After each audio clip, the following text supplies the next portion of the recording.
Okay, பேசலாம். இது வந்து ஒரு துருவம் தான் அப்படின்னாரு. அதுக்கு மட்டும் நீங்க எப்படி பார்க்குறீங்க? அது ஒரு லாஜிக் இருக்குல்ல. இங்கே வந்து பார்த்தா டிஎம்கேயும் ஏடிஎம்கேக்கும் கோட்பாட்டு அளவில் எல்லாமே ஒன்று தான். ஆனால் இன்னைக்கு வரைக்கும் இருதுருவ அரசியல் தான் நம்ம சொல்லிட்டு வந்திருக்கோம். ஸோ எது துருவம் அப்படிங்கிறது ஒவ்வொருத்தருக்கும் ஒரு இன்டர்பிரிட்டேஷன். அவர் கொள்கை அடிப்படையில் பார்க்கிறேன், நான் கட்சி அடிப்படையில் பார்க்கிறேன். நேற்றுக்கு வரைக்கும் இது இருதுருவம்ங்கிறத நம்ம ரெண்டு கட்சிகளா இருந்துச்சு. இப்போ முத்துருவம் இல்ல.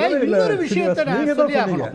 சார் வந்து சொல்றாரு, இப்போ எல்லாருமே ரெட்டையில நின்று எல்லாருமே உதயசூரியன் கம்ப்ளீட்டா வேறையா இருக்குன்னு. உதயசூரியன் சின்னத்துல இந்த ஸ்டாலினே தோற்று போய் இருக்கிறார். அப்படிங்கிறப்ப இந்த விதமான உத்தரவாதம் தர முடியாது. என்னன்னா இது வந்து ஒரு பெரிய ஒரு சுனாமி மாதிரியா ஒரு சைலண்ட் வேவ் ஒன்று அடிச்சிருக்கு. இதுல என்ன ஆகும் தெரியாது.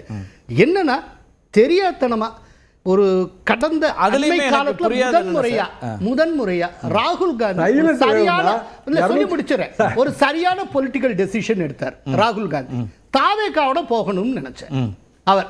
ஆனால் மல்லிகார்ஜுன கார்கே, சோனியா விரும்பல. அண்மை காலத்துல ராகுல் எடுத்த சரியான பொலிட்டிக்கல் டெசிஷன் அதுதான். ஆக்சுவலா இவங்க தாவேகாவோட போயிருந்தால் பெரிய அளவில் ஜெயிச்சிருப்பாங்க. இப்போ ஒரு 30 தொகுதி நின்றுதா 25 கூட ஜெயிச்சிருக்கலாம் தாவேகாவோட போயிருந்தால். அதனால நேரோ பஸ்ஸை காங்கிரஸ் வந்து மிஸ் பண்ணியிருக்கு. இப்போ கடைசியில் இப்போ 5 தொகுதிக்கு வந்திருக்காங்க. பட் ஒரு விஷயம் இருக்கு, காங்கிரஸ் வெளியிலேருந்து சப்போர்ட் பண்ணலாம், ஒரு பிரச்சனையும் இல்லை. ஆட்சியில் பங்கேற்பது, தமிழகத்தில் அதிகாரத்தில் பங்கேற்பது அப்படின்னு இருக்குல்ல. அப்போ 67க்கு பிறகு திரும்ப ஆட்சி கட்டில் காங்கிரஸ் வருவதற்கான ஒரு கொல்லைப்புற வழியாக வருகிறது அப்படின்னு தான் டெல்லி புரிந்து கொள்ளும். அப்படிப்பட்ட சூழ்நிலையில காங்கிரஸ் நுழைவை எப்பாடுபட்டாவது தடுக்க வேண்டும் அப்படின்னு தான் அமித்ஷா நினைப்பார். இது உண்மை. ஓகே, ஆனால் பட் வேற ஆப்ஷன் இல்லைல்ல. இப்போ தாவேகா அவங்க ஆட்சி அமைக்கிறதுக்கு இது ஒரு ஆப்ஷன் இருக்கு. காங்கிரஸும் நினைக்கும் தானே, நமக்கு ஒரு வாய்ப்பு அமையுது, இங்க வந்து மீண்டும் அதிகாரத்துக்கு வரலாம், வர்றதுக்கு முயற்சி பண்ணுவாங்க. காங்கிரஸ் நினைக்கலாம், ஆனால் காங்கிரஸ் இவ்வாறு நினைப்பதை ஒரு பிஜேபி கடந்து போக மாட்டாங்கன்றீங்க. இப்ப நீங்க சாதாரண வெளியில இருந்து சப்போர்ட் பண்றீங்க, இல்லாட்டி ஒரு கூட்டணியில இருந்து உங்களுக்கு ஆட்சி கிடையாது, அதுல வேற விஷயம். ஆனால் அதன் மூலமா அதிகாரத்துக்குள்ள வரீங்கன்னா 67க்கு பிறகு திரும்ப காங்கிரஸ் வந்து ஆட்சிக்குள்ள வந்துருதுன்னு அர்த்தம்.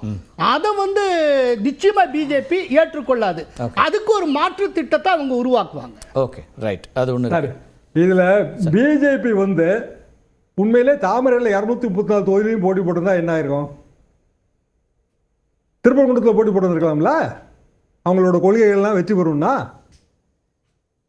கூட்டணி வந்து பல நிர்பந்தங்களால் ஏற்படுத்தப்படுவதுதான் கூட்டணி. ஒரு பயமும் இருக்கும், அச்சத்தின் விளைவாக வருவதுதான் அலையன்ஸே எப்போதுமே. அப்போ மிக இயல்பாக இதை இப்படி இருக்குமோ அப்படி இருக்குமோ பேச வேண்டியதில்லை. இன்றைய தேதிக்கு தாவேகா ஆட்சி மைனாரிட்டி கவர்மெண்டா இருக்கட்டும், அதுல என்ன கெட்டு போச்சு? இஷ்யூஸ் வரும்போது பேச வேண்டியதானே. அவங்க எவ்வளவு அவங்க கொடுத்திருக்கிற டால் ப்ராமிஸ் எல்லாம் எப்படி நிறைவேற்றாங்கன்னு பார்ப்போம். பிஜேபி அரசு, மத்திய அரசு ஒரு மாற்றுக் கட்சி அரசாங்கம் தாவேகா அப்படின்னு சொல்லி ஃபண்ட்ல கை வைக்க கூடாது. திமுகவுக்கு வச்ச மாதிரி அவங்க வைக்க கூடாது. அந்த உத்தரவாதம் தரப்படுமா? அதான் நீங்க இப்ப சொல்றீங்க இல்லையா, இந்த உத்தரவாதம் கிடைக்கும். இந்த உத்தரவாதம் அப்படிங்கறது அமித்ஷாவுடைய முன் நிபந்தனையாக இருக்கும். நான் வந்து பிராக்டிகலா பேசுறேன் சார். This is truth. நான் பிராக்டிகலா பேசுறேன், என்ன நடந்துட்டு இருக்குங்கிற சொல்லிட்டு இருக்கேன். இதுதான் முன் நிபந்தனையா இருக்கும். இதுதான் முன் நிபந்தனையா இருக்கும். இதை மீறி செய்ய முடியாது சார். விஜய் வந்து ரொம்ப முக்கியமான சிபிஐ வழக்குல மாட்டியிருக்கார் சார். அது கிரிமினல் ஆஃபென்ஸ் சார். கரூர்ல ஏற்பட்ட அசம்பாவிதத்துக்கு விஜய் ஒரு காரணம் சார். அவர் ரொம்ப 7 மணி நேரம் தாமதமாக வந்தது ஒரு காரணம் சார். நீங்க சொல்றதே தப்பா சொல்றீங்க. இதெல்லாம் உண்மை சார். இதெல்லாம் எங்க போய் நிக்கும்னு தெரியாது. நம்ம இன்னைக்கு ஒரு நாள் ஜஸ்ட் ஜெயிச்சிட்டாங்கங்கறத வெச்சு பேசிட்டு இருக்கீங்க. நான் ஃபியூச்சரிஸ்டிக்கா பேசுறேன். அவர் என்ன சொல்றாரு கேளுங்க. நான் சொல்றேன். அதாவது இதே சிபிஐ விசாரணை நானும் அட்டெண்ட் பண்ணியிருக்கேன். நானும் வந்து டெல்லி வரைக்கும் போயிருக்கேன். பொய் சொல்ற கறி வரைக்கும் போயிருக்கேன். பாலிகிராஃப் வரைக்கும். ஒரே பத்திரிகையாளர் நான் தான். சிபிஐ விசாரணை இப்ப என்ன நடந்திருக்குன்னா இன்சிடென்ட்டை விசாரிக்கிறாங்க. இப்ப என்ன நடக்க போகுது அப்படின்னா, முதல்ல ஒரு பிரிலிமினரி ரிப்போர்ட் கொடுப்பாங்க. ஓகே, பிரிலிமினரி ரிப்போர்ட்ல வந்து நெக்லிஜென்ஸ் அப்படின்னு பார்த்தா ஸ்டேட் போலீஸ் பேர்லயும் வரதா செய்யும். நெக்லிஜென்ஸ் வந்து விஜய் தாவேகா பேர்லயும் வரதா செய்யும். நெக்லிஜென்ஸை மட்டும் தான் அவங்க சொல்ல முடியும். இதுல எப்படி கிரிமினாலிட்டி வரும்? கொஞ்சம் இருங்க. எப்படி சார்? ஏன் சார் 41 பேர் இறந்திருக்காங்க சார். அப்படிதான் கிரிமினல். இது இல்லாம சும்மா நெக்லிஜென்ஸா. இன்னொரு விஷயம், நீங்க ரெகுலர் சிபிஐக்கு இதுக்கும் வித்தியாசம் இருக்கு.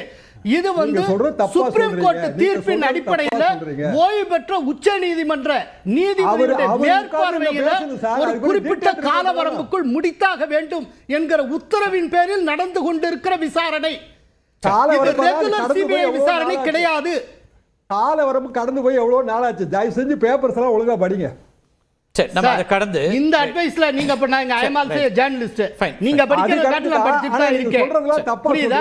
நான் வந்து என்ன பிராக்டிகலா நடந்துட்டு இருக்கறது சொல்றேன். இப்ப நான் சொன்னதுல நான் இப்ப இந்த நீதிமன்ற விசாரணை அது இது அதே போல உத்தரவின் பேரில் வந்தது இல்ல ஏதாவது ஒண்ணு ஃபேக்சுவல் எரர் உங்களால நிரூபிக்க முடியுமா? சப்ஜெக்ட்ஸ் மட்டும் நீங்க தயவு செய்து ஒழுங்கா பேப்பரை படிங்க சார். சரி, ரைட். டைம் இருந்தா அதுக்கான விளக்கம் நான் நீங்க தயவு செய்து பேப்பரை படிங்க. ஓவரா பேசலாம். ரைட். கரூர்ல நடந்த சம்பவத்தை ஒட்டி பேப்பரை படிங்க, அப்புறம் தெரியும். வர விசாரணை வந்து விஜய் வந்து குற்றவாளி கூண்டுல எல்லாம் நீங்க சொல்றத என்டார்ஸ் பண்ணிட்டு இருக்கக்க நான் இங்க உட்கார்ந்து இருக்கேன். Right sir. என்டார்ஸ் பண்ணலனா உடனே பேப்பரை படிக்கணும். நீங்க பதில் சொல்றீங்க, அவர்ட்ட கேட்கணும். நான் ஃபேக்சுவலா பேசிட்டு இருக்கேன்.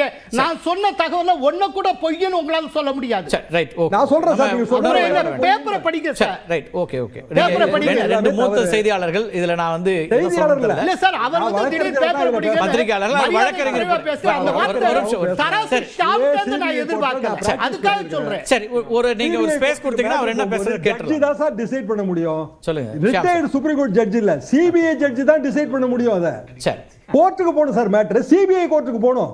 சுப்ரீம் கோர்ட்டோட ரிட்டையர்ட் ஜட்ஜ் எந்த தீர்ப்பும் போட போறதே இல்ல. அப்ப சிபிஐ கோர்ட் எதுக்கு இருக்கு?